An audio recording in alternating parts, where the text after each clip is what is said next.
My name is Michael Tillinger, and I live in South Africa, where I've been researching the ancient vanished civilizations of Southern Africa and making some interesting discoveries that connect this civilization to much of the Sumerian texts and the information we get in the Sumerian transcripts, specifically to the activities of the Anunnaki here in what is referred to as the Abzu, which I believe is referring to Southern Africa. And I've discovered some interesting ancient tools and artifacts and thousands, if not millions, of gold mines to show that the vanished civilization here was very actively participating in mining gold. And it goes back to more than 200,000 years ago. And it fits perfectly with much of Zecharia Sitchin's work that he's been writing about for many years. And I believe I've discovered the physical evidence to support much of what Sitchin has written. And that's very exciting, not only because we can now make a real connection between the Sumerian texts and some of the Sumerian entities and the gods and the deities, and also link it to ancient African knowledge and African tradition that is virtually parallel to the Sumerian texts that has been held by the African knowledge keepers for thousands of years. My research has shown that there are more than 10 million mysterious stone structures, or as we've come to call them affectionately, the stone circles. And these stone circles are not what have been thought, what archaeologists and historians have thought before. Everybody assumed that these were dwellings for people, and that turns out not to be the case. In fact, it is now clear that these stone circles are actually part of a giant energy grid that generated huge amounts of energy by tapping into the sound frequencies of Mother Earth and converting this into huge amounts of energy that was used for the gold mining and probably many other activities that we have not yet identified. Now, to this effect, I've managed to do some very interesting electronic and scientific measurements inside the stone circles to support this scientifically, and not just because I've got a warm, fuzzy feeling in my stomach about it, but also it also is consistent with the tools and the artifacts that I've been finding and collecting that suggest that these ancient people that lived here mining gold had a very advanced knowledge of the laws of nature that we are only now beginning to understand.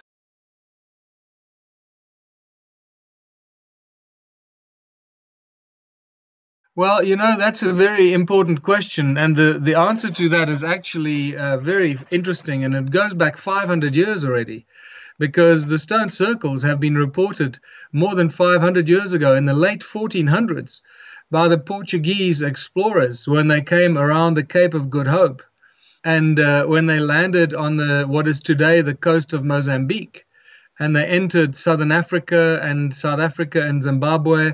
And they came across these stone circles and these stone structures and the ruined cities of Southern Africa, and it is well recorded in the Portuguese records from the late 1800s and the early 1500s, and they talk extensively about the African tribes that were living around and among the stone circles, and they made it very clear that these African tribes told them that they did not build these stone structures, and they did not know who built these stone structures. And then it was reignited again in the mid-1800s by German explorers Mauch, and then other British explorers that came here in the mid to late 1800s and the early 1900s. And they did all kinds of research around the stone circles of South Africa and Zimbabwe and also Botswana.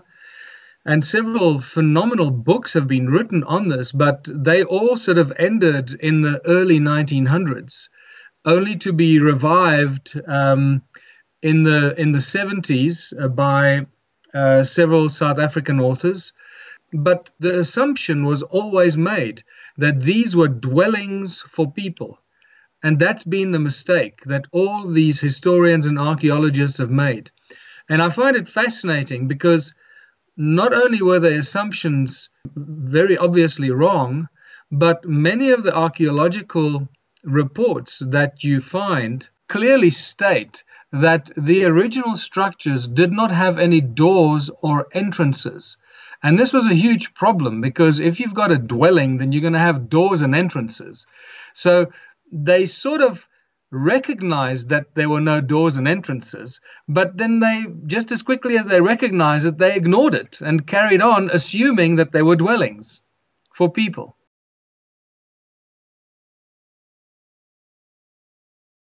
We learned, first of all, and it was really sparked off by the fact that, when we used to take our GPS into Adam's calendar, and just for your viewers that don't know anything about this or Adam's calendar is an ancient calendar site, a stone monolithic calendar site that goes back about 280,000 years, based on my most recent calculations and evaluations, to the very origins of humankind. And Adam's calendar is actually known by ancient African knowledge keepers as Inzalo Yelanga, or the birthplace of the sun, where the gods created the human race. And that's very interesting because it's very consistent with the Sumerian text that I mentioned before. But we first started realizing that there were some strange anomalies going on when we started going into Adam's calendar with a GPS, and realizing that you lose GPS signal when you go inside the circular sort of area of the calendar site. And yet there's no distinct circle or anything. It's just an imaginary circle inside the calendar precinct. And the moment you go in there, you lose GPS, and it starts to scramble and show you all kinds of, it keeps changing direction and showing you. So we realized that something strange is going on. And this was then confirmed in some of the stone circles as well. The moment you go into the stone circle, you lose GPS. There was a guy that used to work for the Centec, the South African satellite installation company, and he went there with his very advanced measurement device and started measuring sound frequencies that run into the gigahertz coming out of the walls inside the stone circles. That completely boggled his mind, and also electromagnetic waves and electromagnetic activity that was coming out of the walls. And all of this was happening inside the stone circle. He only measured one stone circle to start off with. And then he got very excited because he thought, oh my goodness, if this is coming out of the walls in the stone circles, I know how to create an energy device. I know how to use this to create energy. The lowest we measured runs at about 11.5 gigahertz, somewhere around there. And that's just insane because, you don't pick up sound frequencies in nature at those kind of levels. And it just becomes a huge dilemma for scientific evaluation, how this is possible. And then also, remember, there's nothing happening outside the stone circle. The moment you start measuring inside, your recordings and your measurements go off the charts.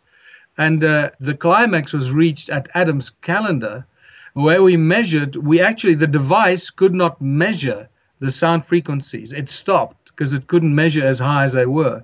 And the highest we measured was at about 375 gigahertz, at which point the device sort of failed, couldn't measure anything higher. But according to the guy that measured it, he claims that it actually went a lot higher. And then also the other measurements that I mentioned was the electromagnetic fields that we measured. And sometimes they run horizontally inside the stone circles, and sometimes they run vertically out of the ground into the sky.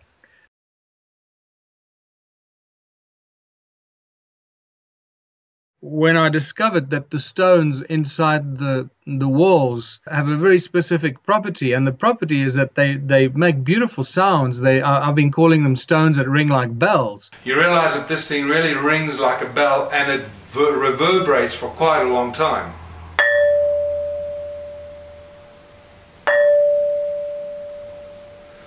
And that was a life-changing moment for me, because suddenly, with my understanding of sound and music and resonance and frequency, I realized that all these stone structures are not about dwellings.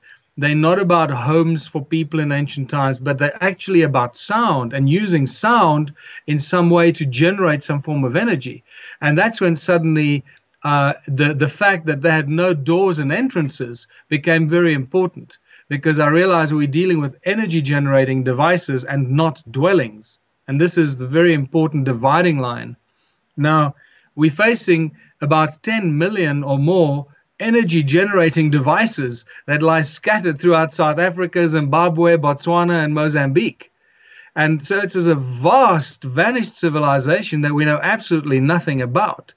So, as I said, the purpose of the stone circles was to generate energy. That's why they built them. How they built them is a very interesting story.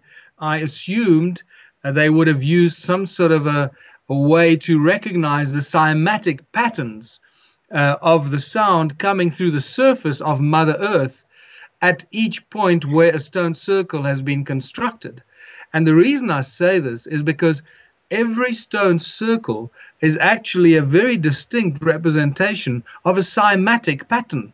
You know, cymatics is the science of sound manifesting in physical form. For those people that don't know what I mean by cymatics, is when you put sand on a metal plate and you put a sound frequency through a speaker underneath the metal plate, every sound frequency will give you a very specific and unique shape and a pattern based on that sound frequency.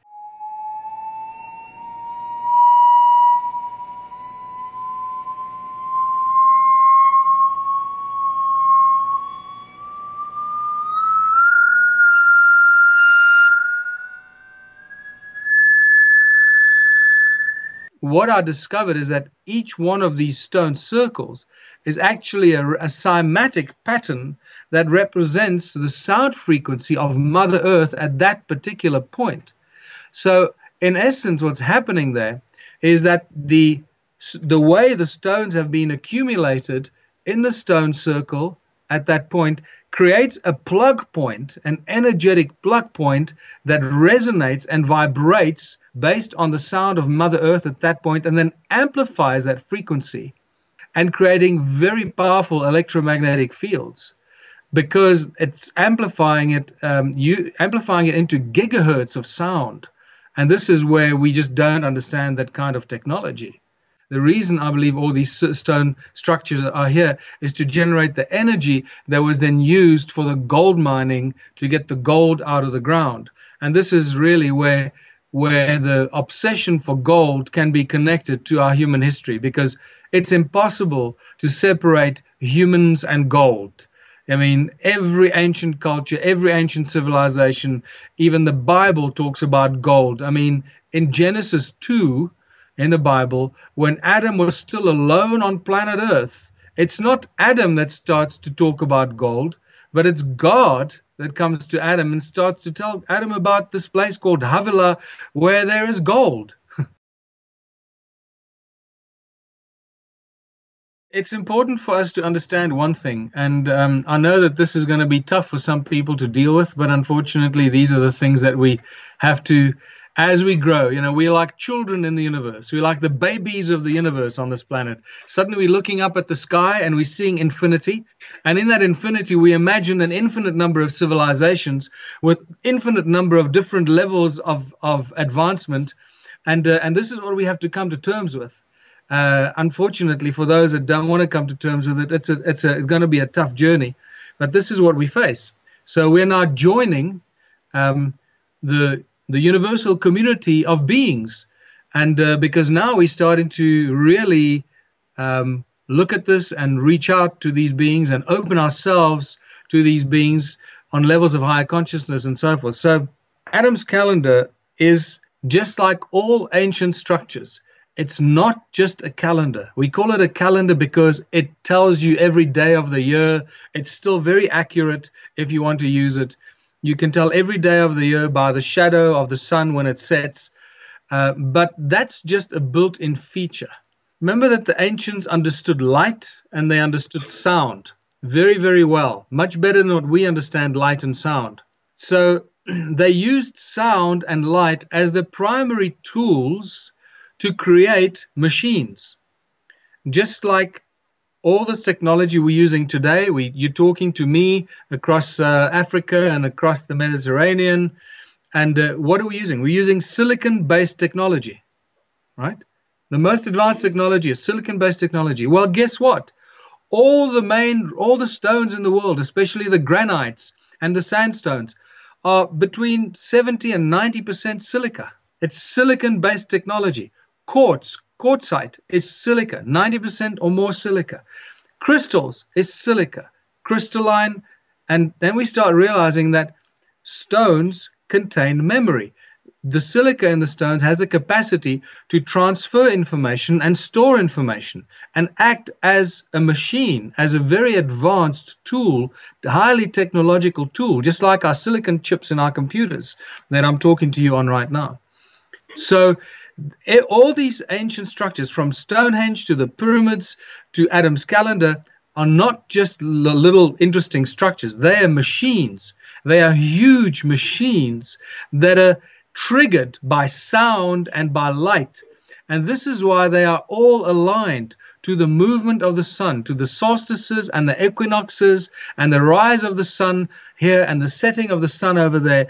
Because when the sun hits the machine from a certain angle, it acts like a trigger to make the machine do a specific thing and perform a specific task.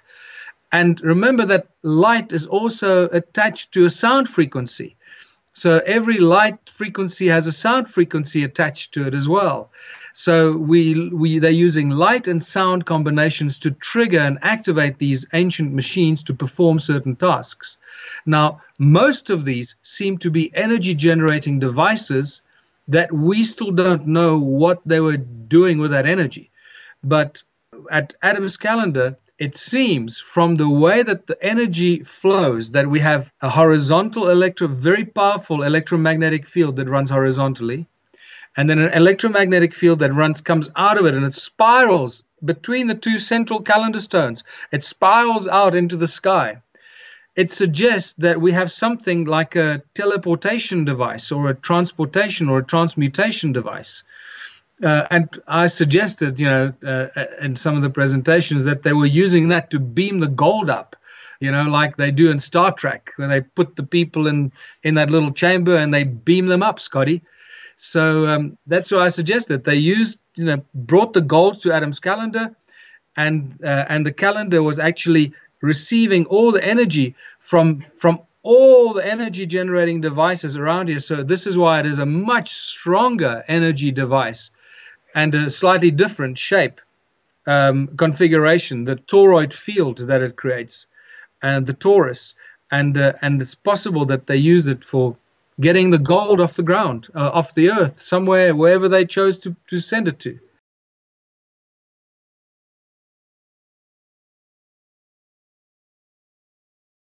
The only answer I have for that is that something must have happened. Something must have been done with the people when they died to remove them or to burn them and I think maybe this is where some of the ancient cultures have the tradition of burning the dead so that there's nothing left of the body.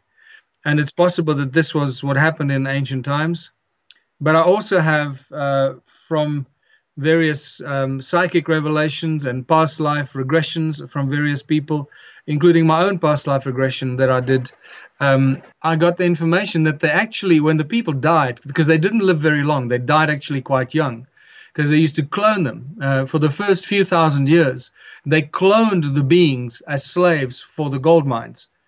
And they were born as adults and were trained and learned how to walk and how to understand instructions and operate the tools, and they went to work in the gold mines. And they died very young. They probably only lived about 30 years, if that, maybe even younger. And they were larger than we are. They were probably the size of that femur that you saw in the video clip, possibly, because that was found in a mine in Namibia. They converted the bones and the material of the human bones into crystalline structure that they used as crystals that were imbued with human consciousness, that were more powerful crystals than just ordinary crystals that came out of the ground. The dating of this is really obviously very difficult, and we're working with a dating technique that is very wide, because there is no real dating that we can do that is accurate. What we can do is looking at every possible clue and every possible piece of evidence that point us in the direction that suggests how old this may be. And first of all, the fact that we know nothing about it clearly tells us that it's very old. It's not just a few thousand years old, it's many thousands of years old. The other interesting thing is that 90% of these stone structures actually lie covered beneath the soil and the sand, and mostly on tops of mountains and down the sides of mountains, and there's sea sand that covers them, often seashells and fossilized fish that we find on top of mountains inside these stone structures. So I've reached the conclusion that this is a vanished civilization that was destroyed probably by the so-called Great Flood. And the Great Flood that most people refer to seems to be positioned somewhere between 11,000 and 14,000 years ago. I mean, how accurate that is, we don't really know, but somewhere along that line, we got this Great Flood that some people would say is the biblical flood that destroyed the whole world. Now, that seems to be consistent with the fact that 90% of these stone structures are covered by sand, seashells, fossilized fish, and so forth. But then there are many other interesting Sumerian texts and translations that point to certain places here in southern Africa. The one is a translation by Zechariah Sitchin long before, I mean, he died before we actually knew about this. But it talks about the Anunnaki, the Anunna gods in great detail, how they arrived on Earth, how they came looking for gold, and how they created the slave species, or the Lulu Amelu, to help them mine for the gold.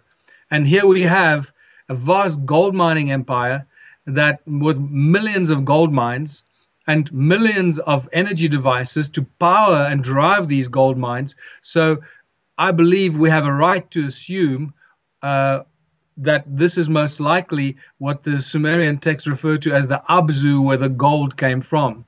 And then obviously there's a whole story with King Solomon and the gold mines that he got all his gold from. Huge question as to where these gold mines were. I believe that we're actually looking at southern Africa, most likely Zimbabwe, where King Solomon's gold mines were. And then finally, the stone tools that I've been collecting are a very clear indication that we're dealing with something extremely old, because the stone is a very specific kind of stone. It's known as hornfels, and it's a very hard metamorphosized quartzite. And these are the stones that ring like bells. There are also other stones that are used in some of these stone circles that are actually dolerite, but it's a very dense dolerite, which to an untrained eye looks just like the hornfels. And incidentally, the dolerite also rings beautifully like a bell. And when you shape the hornfels into tools and artifacts, they are black on the inside. And when you leave it lying exposed, it slowly starts to grow this skin called patina on the rock. And that patina grows incredibly slowly. It grows several thousand years per microscopic layer. By the time you can see the patina with your eyes, it's already several thousand years old.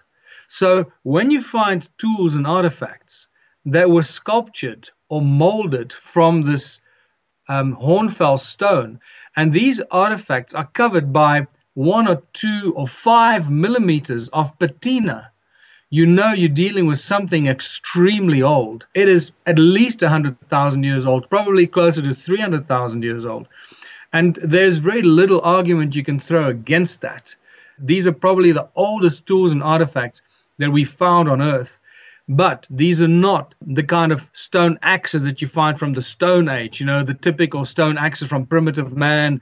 We found fire, we live in a cave. No, we're dealing with beautiful tools, conical what I call the cone-shaped tools, or the ice cream cone phenomenon that I've been finding as common denominators in South Africa, at the Bosnian Pyramid, with the Mayas. In England, I found just recently cone-shaped tools found in an ancient mine. Isn't that interesting? In an ancient mine, cone-shaped tools. Ed Leeds-Skalnin, that built Coral Castle in southern Florida, was seen to use cone-shaped tools. The Egyptian used cone-shaped tools. Suddenly you realize that these cone-shaped tools are a common denominator in all these advanced ancient cultures. And this is critical information. And then, one final beautiful example of how old this may be comes from Zecharia Sitchin's translation, which I believe describes Adam's calendar. And there's a translation in one of his books that says, 40 Shar after arriving on earth, Enki built himself a special place of observing on the edge of a cliff in the deep Abzu. That description is virtually identical description for Adam's calendar, or which we now can call Enki's calendar. And if you calculate according to Sitchin's calculations, 40 Shar, 1 Shar being 3,600 years, you multiply 40 by 3,600, and you subtract it from the 435,000 years that Sitchin claims is when the Anunnaki arrived on Earth, you get about 285,000 years. And that's interesting. That's a very interesting number, because it fits perfectly into the mitochondrial DNA studies that suggest that humanity first appeared on planet Earth between 200 and 350,000 years ago. So everything stays consistent.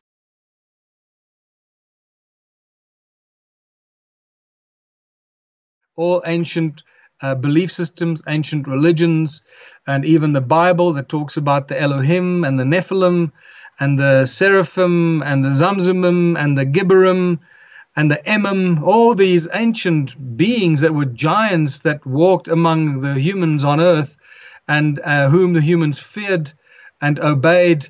And all ancient cultures talk about the gods that come down from the sky. Most of the ancient cultures talk that humanity was created by the gods and had to serve the gods, and the Anunnaki are the Anunna gods of the Sumerian texts that Sitchin writes in great detail about, and the gods of heaven and earth, and that's why he calls them the Anunnaki, gods of heaven and earth, ki being earth, and how they came here looking for gold. They found gold in huge quantities, and they needed help. So they created a slave species out of the genetic material that they found in a creature on planet Earth, most likely Homo erectus or some other creature like that may no longer be among us, and themselves, their own DNA. And they blended and molded this DNA to make a creature that was intelligent enough to understand their commands and their instructions, but not smart enough to question their authority. So they called it a Lulu Amelu, a primitive worker. In Sitchin's work, he shows you how the Sumerian texts call it the Adamu. And once again, we have an interesting connection to the biblical texts and other ancient texts, and with the origins of humanity and Adam as being the first created being by the gods. What becomes clear is that these so-called mythological stories were actually real events in human history, but then they were twisted by those that are controlling the planet today. So the last thing they want humanity to know is that we actually have a very interesting history, and this is why the control systems are so fiercely imposed on humanity, and using religion primarily as the most fear tactic to make people believe certain things that are not necessarily so. So scientific proof is all around us. I think it's important to start making a choice whether you start believing the ancient civilizations and the ancient texts, or whether you start believing modern historians and modern politicians with their modern agendas, who are controlled by the banking families, who clearly just want to keep control of this planet and keep people dumbed down and keep them as dumb and as obedient as possible. Now, these are different times in human history. Okay, we can't impose our own belief systems. We can't impose our own views of the world and the universe. We see it today in this oppressed and ignorant world we live in today. We can't impose those viewpoints on what was happening on planet Earth 100,000 or 300,000 years ago, because it was a different place, different time, different things were going on. Different energy fields, different densities, possibly different beings of higher consciousness and lower consciousness being involved in battles against each other that we can only read about and hear about in ancient mythological texts.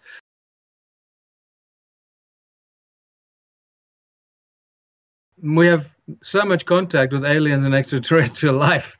If you stop watching CNN and BBC and RT, you'll find out how much contact we have. But unfortunately, the contact that we have is never reported on in the mainstream media. So the people that only watch mainstream media will forever remain ignorant, and they'll remain skeptical because, if they don't see it on CNN, then it can't be true, But they're told every other lie and deception and propaganda, and they believe that. But when people start talking about their experience with aliens and going to other planets and aliens coming to visit them and whatever experiences millions and millions of people have had experiences with aliens, that is just ignored and scoffed upon, and these people are ridiculed. They're made to look like idiots, like they lost their mind. So there's contact with ETs all the time. And then also remember that our understanding of the nature of reality is so restricted compared to what is really going on in all of creation. There are different levels, different dimensions that life and energy can exist on. So, when we talk about this planet and this reality that we face, it is from our very naive and ignorant and narrow-minded perspective that we talk about science and evidence and so forth, because the moment something shifts out of phase, out of the frequency in our own reality, when it shifts out of phase with our own frequencies of observation, we can't see it, we can't detect it, it no longer exists.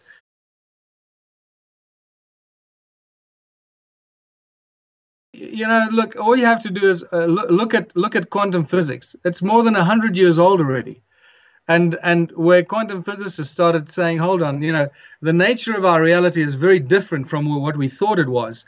This physical world is actually not physical at all. And in fact, that it is the observer that projects and creates the outcome of what they're observing. And that we can move and change the outcome of something with our mind and our thoughts.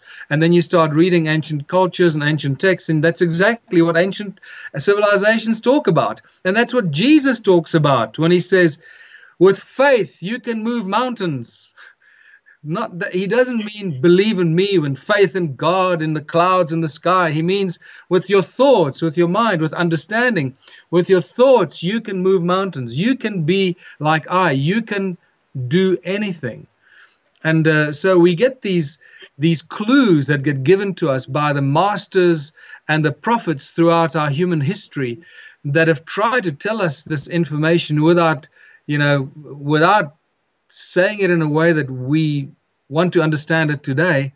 And all you have to do is just read it differently. If you interpret it in the way that it was explained at the time, it makes complete sense. And it all brings it down, everything from all ancient cultures. Brings down everything to resonance, vibration, harmonics, and frequency. Sound being the primordial source of everything in the universe. And before people jump to conclusion about what sound is, we don't understand what sound is in this reality. We have no idea. What we do know is a fraction of what sound is, how it works, and what happens to sound when you propel it beyond the speed of light.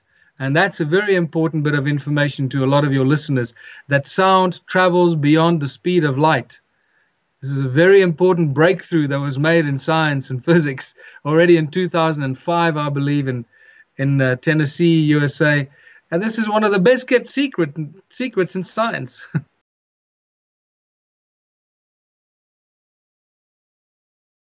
The Latvian American who built Coral Castle single-handedly.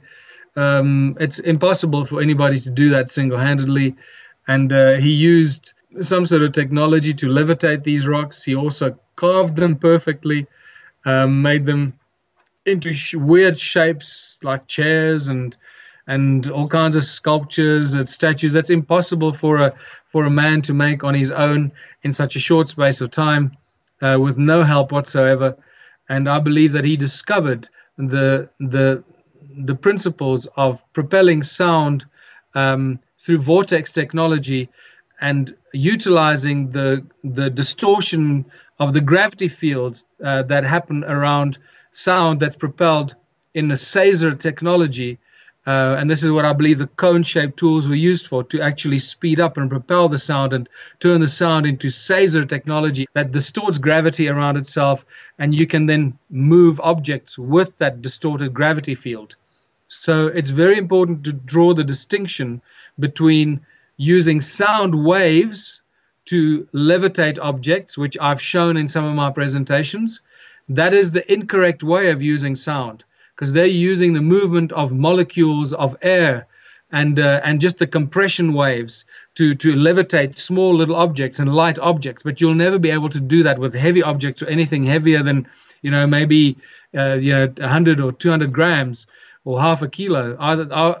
After that, you need a very, very powerful source to generate these very powerful sound waves to move the molecules very, very violently and create a standing wave inside a chamber that then holds the object inside the standing wave. That's the incorrect way of using sound. But when you start propelling sound and using the Saser technology, now we're talking with a completely different, and hypersound. This is another new word that I've just recently been given by a German scientist that's written a paper on it called hypersound.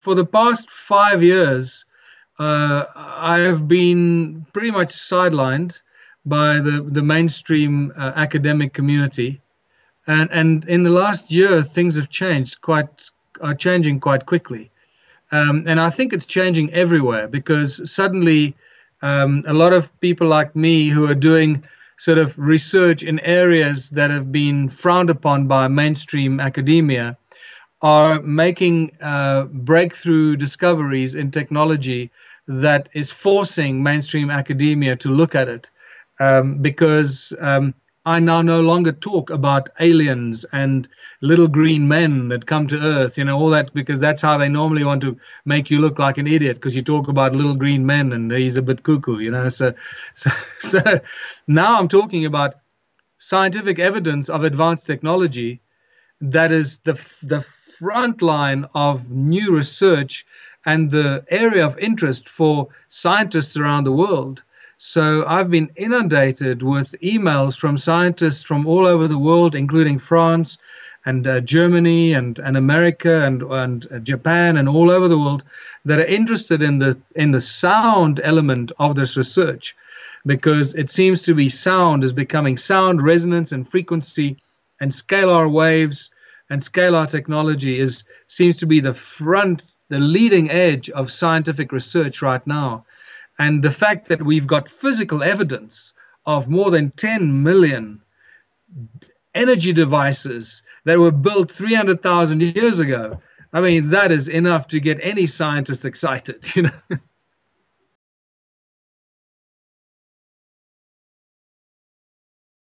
Absolutely, there's no doubt about that. And there are various reasons I say this. First of all, I know this from the number of people that are watching my videos and my presentations. It goes up all the time.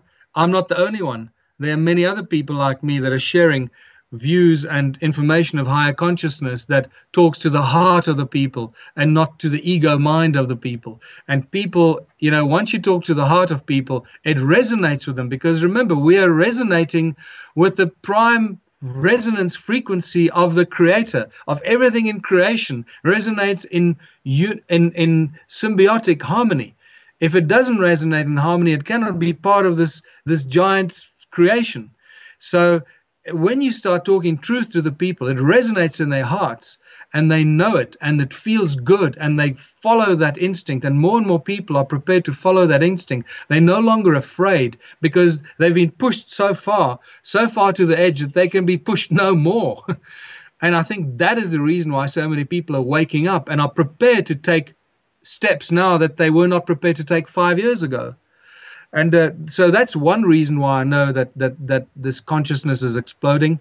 But also, secondly, because we know this from genetic studies. And if you follow the work of people like William Brown and other geneticists that have studied what's happening to our DNA, there's very clear scientific evidence that our DNA is evolving.